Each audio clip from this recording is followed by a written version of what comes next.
अस्सलाम वालेकुम नाज़रीन, मैं हूं आपका मेज़बान इकरामुल्लाह जोइया।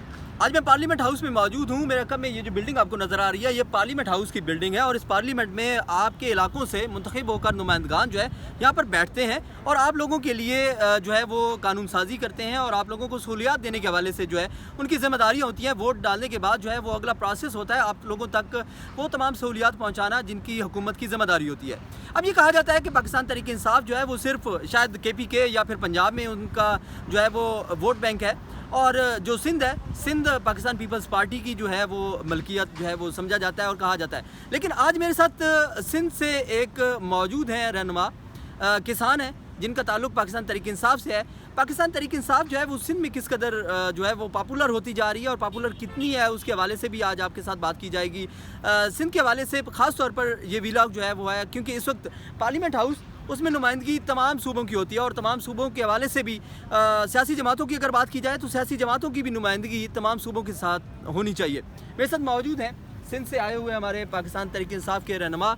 अस्सलाम वालेकुम जनाब। वालेकुम सलाम। सबसे पहले अपना तारुफ करवाइएगा, सिंध के किस इलाके से हैं आप और पाकिस्तान तहरीक इंसाफ के साथ आपने जो है वो इलेक्शन लड़ा। इलेक्शन की थोड़ी सी दास्तान जो है वो सुनाइएगा क्योंकि अमूमी तौर पर सिंध जो है वो पीपल्स पार्टी का समझा जाता है, उसमें पाकिस्तान तहरीक इंसाफ का आपने झंडा जो है वो उठाया, तो किन मुश्किलात का सामना जो है वो सिंध में आपको करना पड़ा? मेरा नाम अब्दुल सत्तार समो NA 198 घोटकी से हूँ। मैं एक मिडिल क्लास है हारी किसान से मैं हूँ और मेरा बाप भी किसान है। मैंने पिछली बलदियाती इलेक्शन भी लड़ी।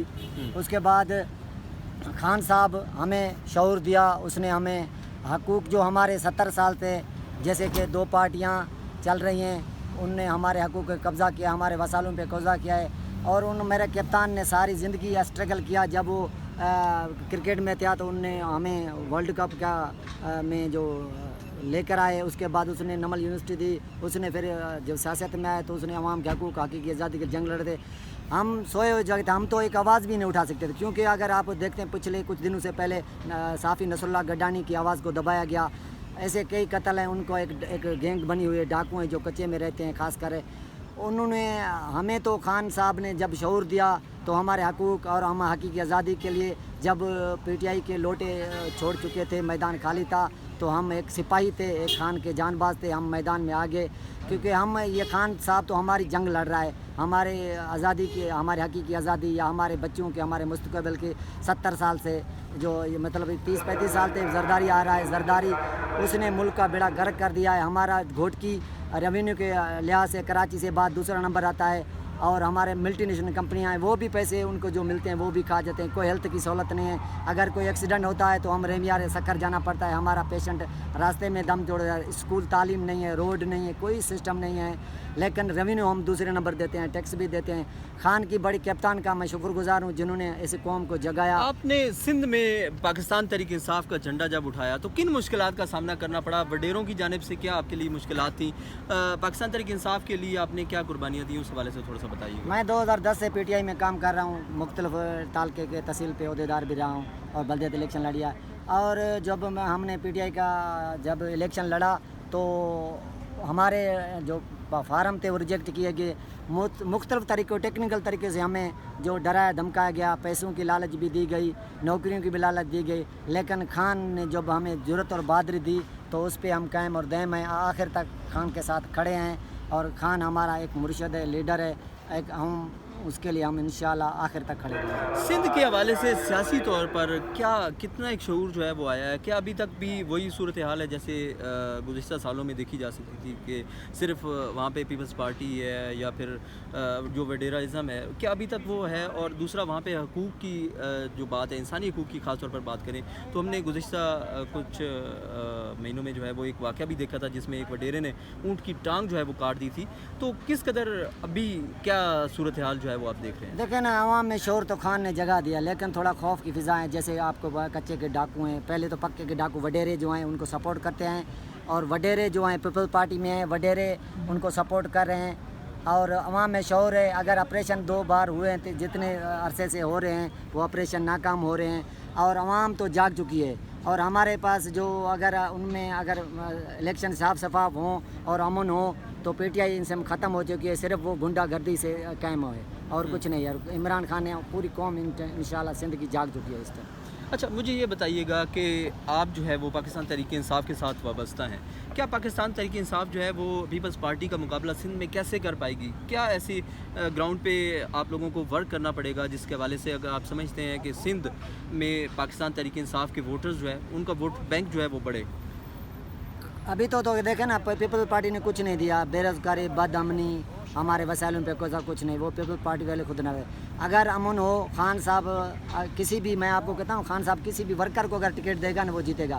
صرف یہ الیکشن فری اینڈ فیئر ہونے چاہیے اور امن ہونے چاہیے، ڈاکو راج ختم ہونا چاہیے۔ جو کچے کے انہوں نے اپنے ڈاکو رکھے ہوئے ہیں، جس طرح وہ دھاندلی کرتے ہیں، بوتھوں پہ قبضہ کر لیتے ہیں، پریزیڈنٹ آفیسر کو یرغمال بنا لیتے ہیں، اپنے ٹھپے لگاتے ہیں۔ اگر یہ ٹھپے بند ہو جائیں اور امن ہو تو عوام تو جاگ چکی ہے۔ صرف خوف کی وجہ یہ ہے کہ اگر وہ وڈیرے کو ووٹ تو دیتے ہیں، ابھی بھی ہمیں ووٹ ملے ہیں، لیکن کیا ہے آپ کو پتہ ہے پولنگوں پہ اور جو پولنگ ہیں یا پریزیڈنٹ آفیسر ان کو اس کو یرغمال بنایا جاتا ہے، رزلٹ لکھوایا جاتا ہے، اپنے ٹھپے لگائے جاتے ہیں۔ سننے میں آیا تھا کہ آپ کو بھی کوئی آفر ہوئی تھی، بہت سارے پیسوں کی آفر ہوئی تھی کہ آپ جو ہے وہ الیکشن میں خان کا ساتھ نہ دیں اور پاکستان تحریک انصاف پہ نہ اٹھیں، اور ساتھ میں یہ بھی سننے میں آیا تھا کہ آپ کے کوئی بیٹے ہیں ان کو بھی اغوا کیا گیا تھا، یہ کیا معاملہ تھا سارا؟ ٹیکنیکل طریقے سے میرے بیٹے کو انہوں نے الیکشن کے دوران، جب ہم الیکشن مہم چلا رہے تھے اسی ٹائم گم کر دیا گیا تھا، پھر وہ آیا، ابھی تک اس کا کوئی پتہ نہیں چل سکا کس طرح گیا، کیا کوئی ابھی تک آپ کا بیٹا نہیں ملا؟ نہ ملا ہے، بیٹا تو میرا مل گیا ہے لیکن بتا نہیں رہا، وہ ابھی خاموش ہے، اس سے پوچھتے ہیں وہ رو پڑتا ہے اور بتاتا نہیں، اس لیے ہم ان سے نہیں، اور کسی ادارے نے نہیں کیا گیا۔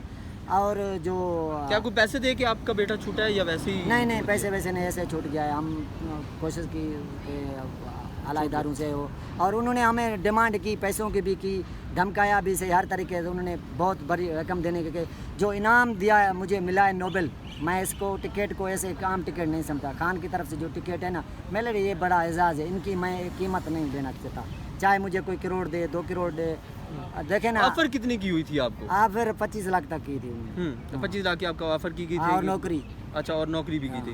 اچھا مجھے یہ بتائیے گا اس وقت جو خاص طور پر سب سے بڑا جو ہے وہ سندھ کا مسئلہ کیا ہے، اور اس کو اگر آپ پاکستان تحریک انصاف کی حکومت جو ہے وہ بن پاتی ہے تو کیسے حل کریں گے، اور سندھ کے لیے کیا آپ نیا جو ہے وہ ترقیاتی منصوبہ کیا سمجھتے ہیں کہ کیا ہونا چاہیے؟ سندھ میں تو اپنے قدرتی وسائل بہت سارے ہیں، آپ کو پتہ ہے ہمارے ڈسٹرکٹ میں باڑی پیٹرولیم ہے، اینگرو ہے، پاور پلانٹس ہیں، اور بہت سارے وسائل، گیس ہے، OGDC ہے، ماڑی گیس ہے، لیکن ان کی صرف جو وہ ہم کے 2% یا ملتے ہیں، اگر ضلع پہ خرچ ہو جائیں تو ہم سندھ بجٹ سے بھی زیادہ ہمارے ملٹی نیشنل کمپنیاں ہیں، لیکن ہمارا یہ پہلا ہے تو ہمارے ہاسپٹل نہیں، جو ہمارے پیشنٹ کو اگر مریض ہوتا ہے تو وہ ہمیں سکریم یا دوسرے ضلعوں میں جانا پڑتا ہے، اتنے تک وہ مریض ختم جو ہے۔